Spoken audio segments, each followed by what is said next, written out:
MIDC मानली जाणारी संभाजीनगर मधील बजाज नगर गट नंबर, त्यानंतर सिडको, MIDC तील सर्व परिसर या विभागामध्ये पाण्याची तीव्र टंचाई त्या ठिकाणी निर्माण झालेली आहे। वर्षानुवर्ष कामगार वर्ग या वस्तीत राहतो आणि पाणी नाही आहे, आणि पाणी नसल्यामुळे जनतेची हाल।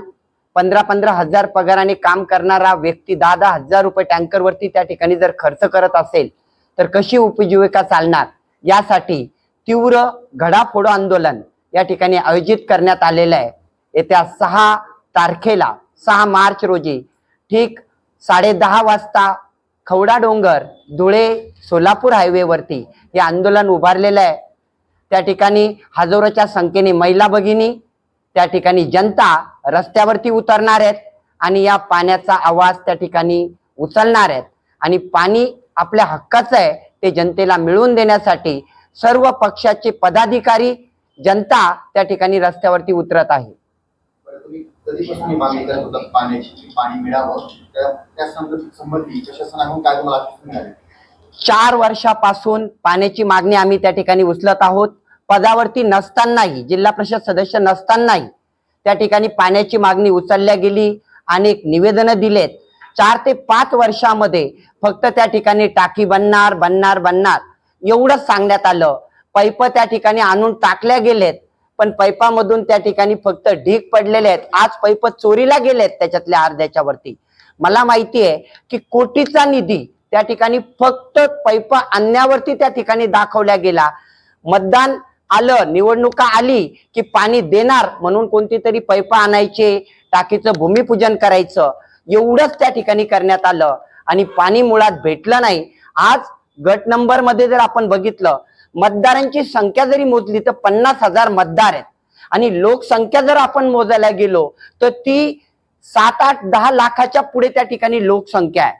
आणि एवढ्या लोकसंख्येला त्या ठिकाणी 8 दिवसाला पण पाणी जर भेटत नाहीये तर ही मोठी खेदाची गोष्ट आहे, आणि ते दररोज त्यांच्या हक्काचं पाणी त्या ठिकाणी दिल्या गेलं पाहिजे।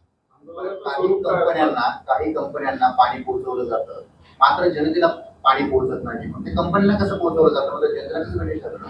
खरं तर हाच प्रश्न आहे। बघा, MIDC मध्ये बिअरच्या कंपन्या आहेत, तिथं लाखो लिटरचं पाणी दररोज दिल्या जातं आणि जनतेला पिण्यासाठी पाणी नाहीये। मीच नाही, पक्षाच्या वतीने मी बोलतोय की या कंपन्यांचं पाणी कसं जातं हे जनता बंद करेल, आणि जनतेच्या आज घोट त्या ठिकाणी कोरडा पडलेला आहे। आणि आमची भूमिका हीच असेल, या आंदोलनाच्या नंतर जोपर्यंत पाणी भेटत नाही ते प्रत्येक आंदोलन 8 दिवसाला करायची गरज पडली तर करूया, पण जनतेला त्या ठिकाणी जसं कंपनीला पाणी भेटतं तसंच जनतेला मिळवण्याची आमची भूमिका असेल। गरज पडली तर नक्कीच शिवसेनाचे पक्ष त्या ठिकाणी हे पाणी बंद करेल आणि जनतेला ते पोचवेल। रोजगारावर परिणाम होईल असं वाटत नाही?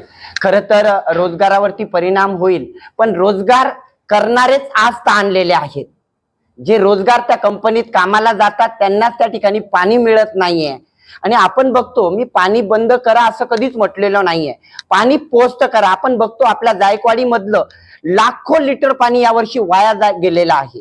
त्या ठिकाणी पलीकडे आपल्याकडे धरणांची त्या ठिकाणी कमतरता होती, जायकवाडीचं पाणी बाहेर जातं आणि आपल्या भागाला पाणी नाहीये। म्हणजे संभाजीनगर मध्ये जायकवाडी धरण आहे की नाही असा प्रश्न निर्माण होतो, आणि ते पाणी जर जनतेला पोहोचवलं तर मला वाटतं कोणतीही कंपनी बंद करायची गरज नाही, पण जनतेला पाणी मिळालंच पाहिजे या भूमिकेवर आम्ही ठाम आहे।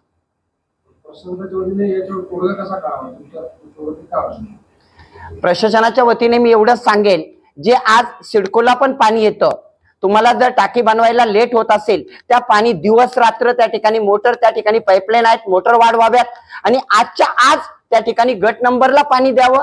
गट नंबर वडगाव ही सगळ्यात मोठी ग्रामपंचायत आहे, लाखोचा निधी त्या ठिकाणी पडलेला आहे। माझ्या मते 34 ते 40 कोटीची योजना त्या ठिकाणी येऊन पडलेली आहेत, पैसे आलेले आहेत, पण त्या ठिकाणी पाणी भेटत नाहीये। आणि जर ग्रामपंचायत त्या ठिकाणी निष्क्रिय झाली तर जनता काय करेल? 40 कोटी निधी कुठे आहे? फक्त त्या ठिकाणी कागदोपत्रावरती आहे का? हा प्रश्न निर्माण होतो। आजच्या आज त्या ठिकाणी पाईपलाईनची संख्या त्या ठिकाणी वाढवून, मोटर वाढवून ते जायकवाडीचं पाणी आपल्या वडगाव गट नंबरला देऊ शकतात, ग्रामपंचायतला देऊ शकतात. आणि वडगाव गावामध्ये आपण बघाल 8 दिवसाला पाणी आहे, ते पण अर्धा घंटा ते 1 घंटा. ज्याला भेटतं त्याला भेटतं, ज्याला नाही भेटत तो गरीब कामगार त्या ठिकाणी कसं राहतोय हा प्रश्न आम्हाला त्या ठिकाणी पडतो. मला खेदाने बोलावं असं वाटतं, मी कोणाबद्दलही बोलणार नाही, पण जनतेचे प्रश्न जर आपण हाताळू शकत नाही तर आपल्याला त्या ठिकाणी हे पद कशासाठी दिलंय हा प्रश्न पडतो. मला असं वाटतं त्यांच्या हातामध्ये त्या ठिकाणी आज पेन आहेत. त्यांनी जर ठरवलं तर आंदोलनाची गरज पडणार नाही. 6 तारखेला आंदोलन आहे, 5 तारखेला सुद्धा पाणी त्या ठिकाणी भेटू शकतं. आणि आम्ही तर निवेदनच करतोय की तुम्ही 5 तारखेला पाणी द्या, आम्ही त्या ठिकाणी आंदोलन करणार नाही. प्रश्न हा आहे की जनतेला पाणी भेटलं पाहिजे. 100% जोपर्यंत गट नंबर, बजाजनगर, वडगाव, सिडको मुबलक पाणी भेटत नाही तोपर्यंत आंदोलन चालू राहील. आणि हे आंदोलन फक्त पहिली आता ही स्टेप आहे, यानंतर ते तीव्र होईल.